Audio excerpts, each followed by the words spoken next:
Imagine this. It's a scorching July day in 1518 in the bustling streets of Strasbourg, a city teeming with desperation. Famine has ravaged the land for 3 years straight, crops destroyed by floods, people starving, the bubonic plague claiming lives left and right. Witch hunts are in full swing and apocalyptic fears grip the masses. Suddenly, one woman snaps. She starts dancing wildly, uncontrollably, with no music, no reason, and it doesn't stop for days. This is the dancing plague of 1518, history's deadliest dance epidemic. Strasbourg, part of the Holy Roman Empire, what's now modern-day France, was a powder keg in 1518. Political instability, extreme weather, floods one day, scorching heat the next. Syphilis outbreaks added to the horror. People were malnourished, terrified of divine punishment. Superstitions ran wild. Comets in the sky signaled the end times, and saints like Vitus were believed to curse sinners with uncontrollable fits. Peasant women, especially, bore the brunt amid rising witch persecutions. It was a time when the line between body and mind blurred under crushing stress. Enter Frau Trophäa, our ground zero. On July 14th, this ordinary housewife steps out of her half-timbered home onto a narrow cobbled street. Maybe she's arguing with her husband. He's begging her to stop.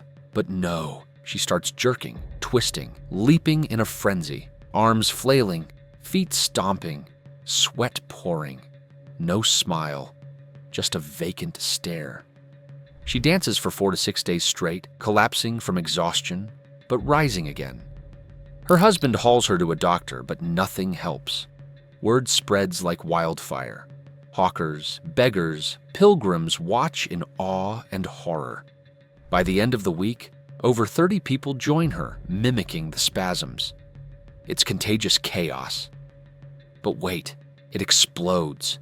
Within a month, up to 400 citizens are afflicted. Men, women, even nuns and priests, dancing day and night in markets, alleys, churches. No rest, no food, no water. Their movements? Not graceful ballroom stuff. Think violent convulsions, thrashing arms, glassy eyes, bloody feet shredding shoes. Screams echo, "Help me!" Some foam at the mouth, others collapse into unconsciousness. At its peak, 15 people died daily from heart attacks, strokes, starvation, or sheer exhaustion. Hundreds might have perished total. Imagine the streets, a sea of sweat-soaked bodies, flailing like puppets on strings. It's not fun, it's torture. The city panics. Authorities, clueless. First, physicians diagnose overheated blood, old humoral theory, where hot blood supposedly boils the brain. Their fix? Dance it out. They clear guild halls, build wooden stages in horse and grain markets, hire musicians, drums pounding, fiddles screeching, pipes wailing. Even bring in healthy dancers to guide the afflicted. Keep going till it's gone, they say. But guess what? It backfires big time. More people join, lured by the spectacle. The frenzy intensifies. Finally, the Privy Council steps in. Ban public dancing and music till September. No drums at weddings, only strings. Dismantle those stages. Enter the supernatural spin.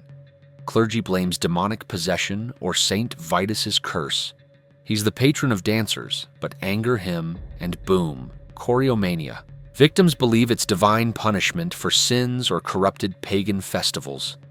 Solution? Pilgrimage. They wagon the dancers to Savern's mountaintop shrine. There, rituals unfold.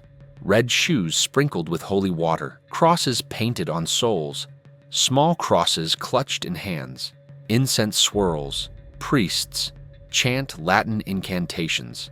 Absolve them, Vitus. Miraculously, by early September, the plague fades. The last dancers recover after prayers. Coincidence? Or faith's power? But hold on. What really caused this? Let's fast forward to modern theories.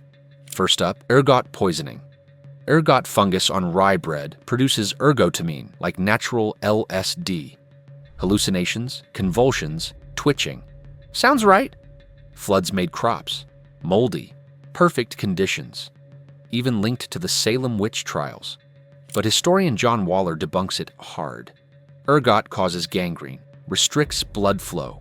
Victims couldn't dance days on end without limbs falling off. Plus, not everyone ate the same bread, and symptoms don't fully match. Other ideas?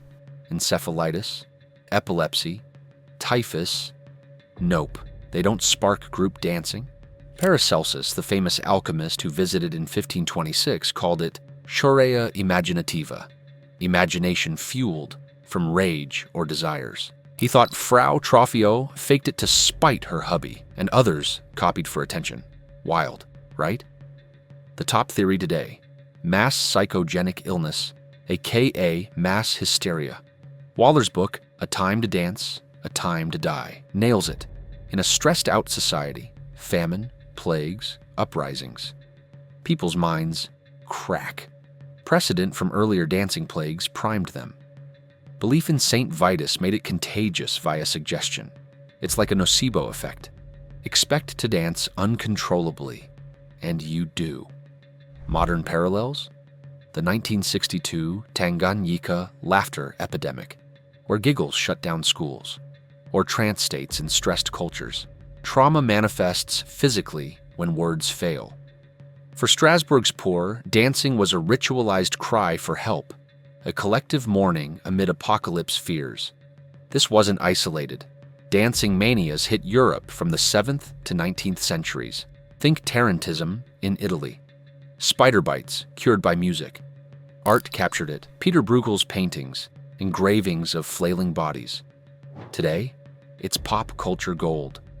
Florence plus the Machine's choreomania, graphic novels, podcasts, even a 2020 film. So what do you think? Poison? Demons? Or the mind's dark power?